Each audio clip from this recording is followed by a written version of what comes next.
Boss? Ano po yung ginagawa? Up! Boss, sandali!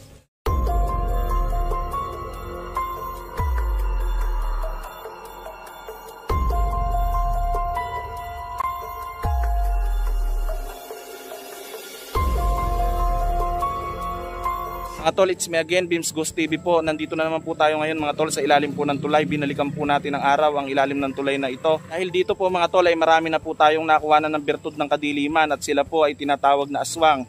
Dahil sila po ay meron mga mutya o tinatawag po na bertud ng kadiliman at sila po ay mga tao din po mga tol na katulad po natin, no?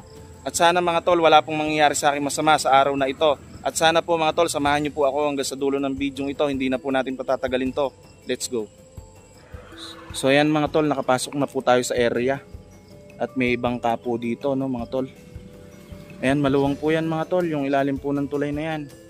At gaya po ng dati, no, sobrang haba po nitong ilalim ng tulay na to. At sobrang lawak po ng place po dito mga tol. At sobrang sukal.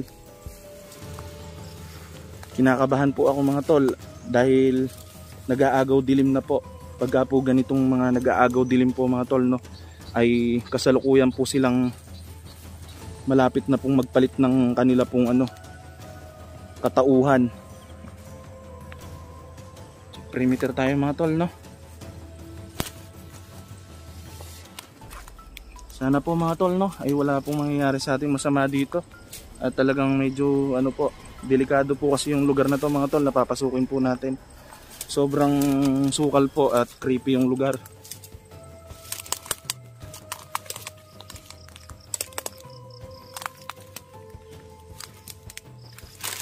Uy, mga tol, hindi rin po mawawalan ng mga elemento mga tol sa lugar po na ito. Gaya po ngayon ay kakaiba po talaga yung pakiramdam po dito mga tol, no? Oop.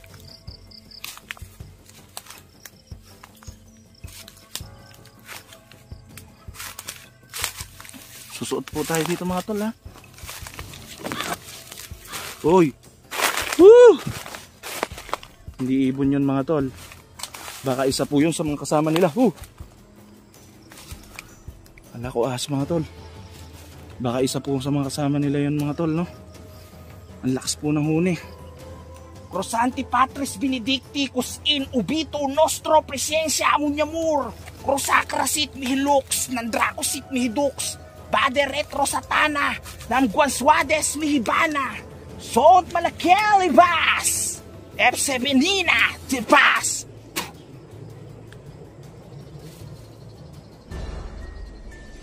Sino yan? May tao ba dyan? Magparamdam ka sa akin. Oop. May lana pa kayo dito ya. Eto ba yung lana nyo? Puta guys, isang galon na malaki, no? Walang laman mga tol. Sigurado po ilalagyan po ito ng kanila pong mga lana. Puproceed na po tayo sa area dito mga tol, no? At sana po mga tol ay may ma-encounter po tayo dito. Grabe mga tol. Para pong may shadow akong nakikita, no? Pagka pinaling ko na po yung camera, bigla pong nawawala. Iba rin po ang paglalaro ng mga elemento rito sa lugar po na ito mga tol. Ito po ay napapaikutan mga tol, no? Ayan, ng mga malalaking sapa. At ito po ay nag-iisang pulo na napakaluwang mga tol, no? Kung saan ay dito po sila mga narirahan. Iba na yung pakiramdam dito mga tol. Sobrang lamig po mga tol, no? Ayun mga tol, no? Maliwanag pa po pero kailangan po natin dito mag flashlight, no mga tol. Madilim po yung mga anino ng puno mga tol, no? Yung mga dahon.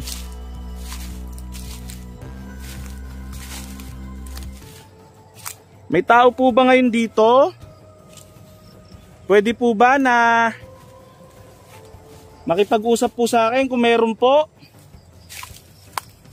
Ayan mga tol, iba na po yung nararamdaman ko. Kasi mga tol, nandito na po tayo sa malapit po sa Kamyas, no? Kung saan po ay tirahan po ng mga elemento. Sobrang creepy po ng place na to mga tol. Hello? Op. Hello? Huwag niyo po ako ililigaw dito, ha? Uy, uy. Iba yung mga huni ng ibon. Opo, ako po yung nagliligtas sa inyo. Ako po yung nagtatanggal ng mga bertud po ng kadiliman. Wine-welcome niyo po ba ako?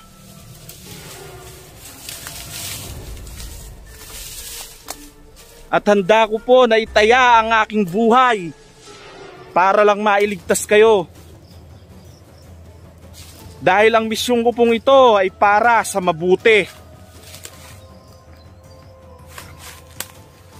Pwede po ba na magparamdam po?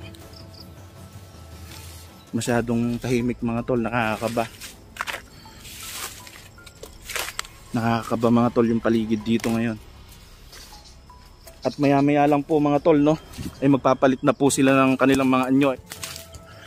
Masyadong tahimik po yung lugar na to. Makikiramdam muna tayo mga tol, ha.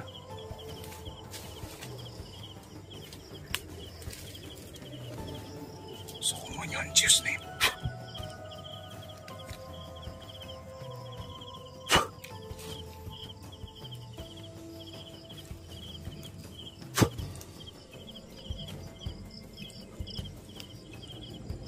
Oop.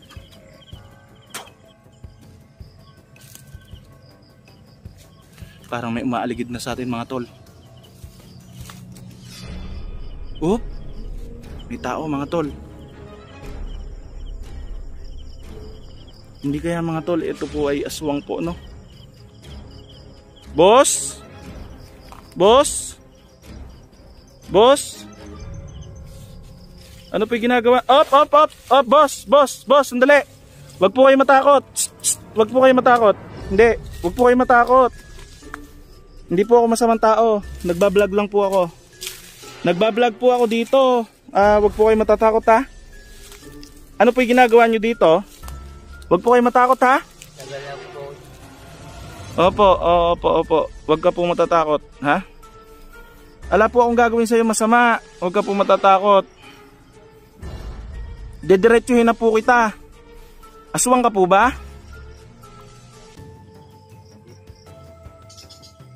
Pero may bertud ka pong itim. O wala?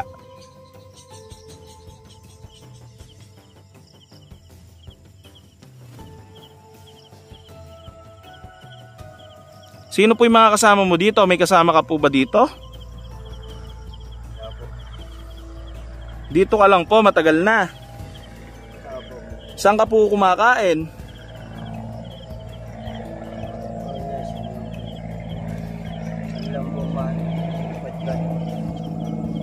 Ano po? Saan lang po makakarating? Kung saan ka lang makakarating?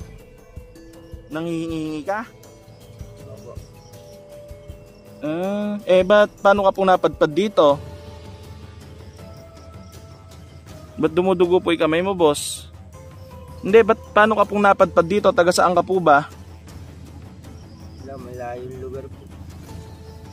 Malayong lugar. Pwede ko po bang malaman kung saan lugar po?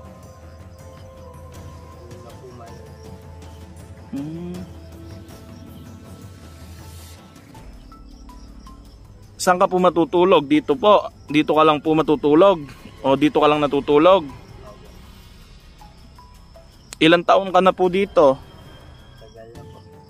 Opo, kasi po kaya po ako nandito, nagba-vlog po ako, nagbibideo po ako para para po ipakita po yung lugar na to sa ating pong mga viewers na nanonood, kasi po dito po ay napakarami po ng mga tao po na may bertud po na itim, na sila po ay may taglay po na pagkaaswang pagka po gabi.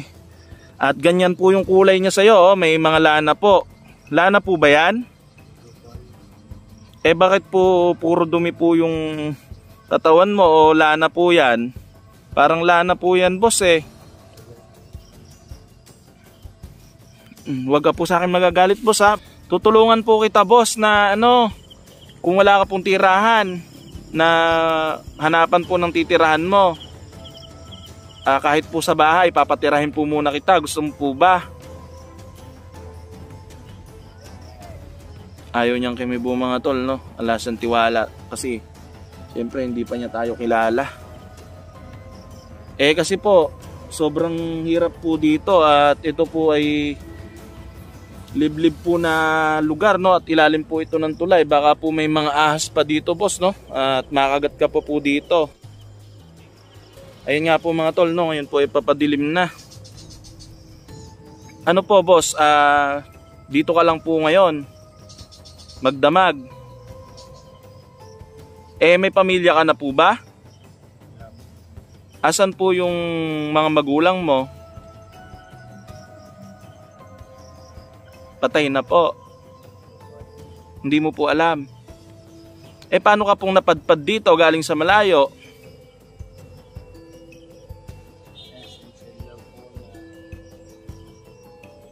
Kung saan lang po napapadpad. Di ibig sabihin po, pumunta ka lang po dito, ganon. Wag ka po, boss, mag-alala. Wag ka pong mawawala ng pag-asa sa buhay mo kasi bata ka pa po. Ilang taong ka na po ba? 48 po. 48 daw po mga tol, no? Hindi pa po huli ang lahat, boss, no? At pwede ka pa pong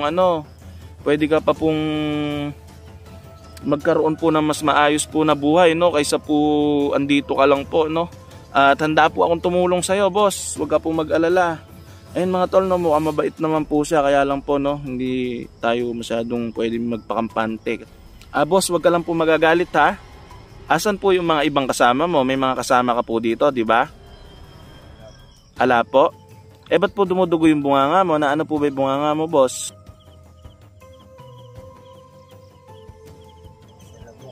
Sa lamok po? Kinagat po. Nga po, iganyan mo nga po at gamutin po natin. Puro dugo po yata yung bunganga mo, boss, Sa lamok po. Wag ka po mag-alala, tutulungan po kita, boss, Gusto mo po sumama ka na lang po sa akin? Para po may matuluyan ka ngayong gabi.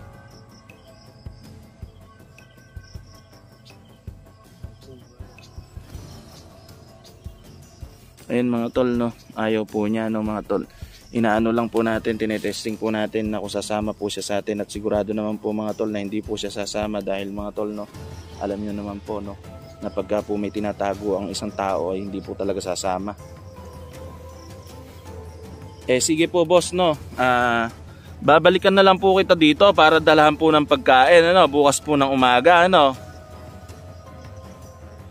Kasi po, boss, ay yan nga po. Paano po kayong kumakain dito? Di syempre po, mag-aalala po ako sa inyo. Parang may nakita akong shadow doon, mga tol, boss, ano po ba yung mga kinakain nyo dito?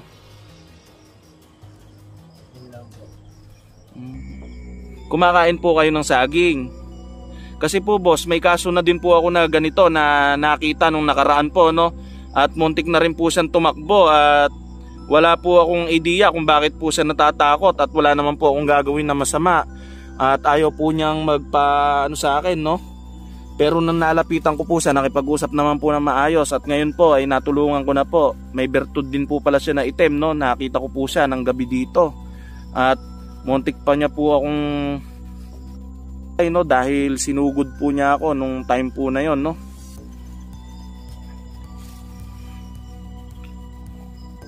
Parang wala na siya mga tol, sa mood makipag-usap kasi mga tol pagka po may dilim na gaya po ngayon mga tol, tingnan niyo po yung kalangitan, medyo papadilim na po mga tol. Ang nangyayari po kasi yan mga tol, lalayo po tayong konti mga tol para hindi niya marinig, Ang nangyayari po kasi diyan mga tol, sa gabi po nagbabago na po sila ng katauhan.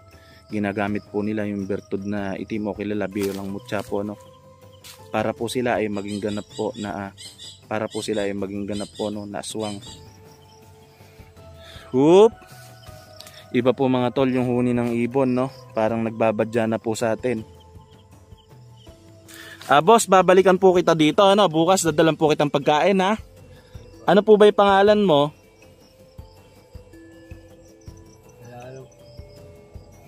Hindi mo po alam. Ayan mga tol, hindi daw po niya alam yung pangalan niya at ayaw po niya magsabi ng mga impormasyon, mga tol. So mga tol, may sasabihin lang po ako sa inyo. Mga tol, Ang gagawin po natin dito ay susurpresahin po natin ito mamaya. Babalik po tayo dito mamaya mga tol, no? Para po tinan po kung ano po yung magiging galaw niya at kung magbabago po siya mamaya ng anyo. Kaya po sana po, no, abangan nyo po yung susunod na i-upload ko na video, dahil babalikan ko po ito mamaya yung lugar na to, dahil ngayon po ay maliwanag pa po mga tol, no? Ayan, nag-aagaw dilim po, ay hindi pa po siya nagbabago ng kanyang katauhan. Hindi pa po niya taglay po ang bertud po na itim mga tol, no? At mukhang gutom na po siya. At ito lang po mga tol, no? Karton lang po yung higaan niya mga tol, na lumang luma na po, ano? Dito po siya natulog mga tol. Sige po boss, no? Ako po pala si Beams Ghost TV, no? Nagbablog lang po ako, no? Wag ka po sanang magalit sa akin, pasensya na po at naabala po kita, ha? Sige po, salamat po, ha? Tutuloy na po ako. Ayan mga tol, no?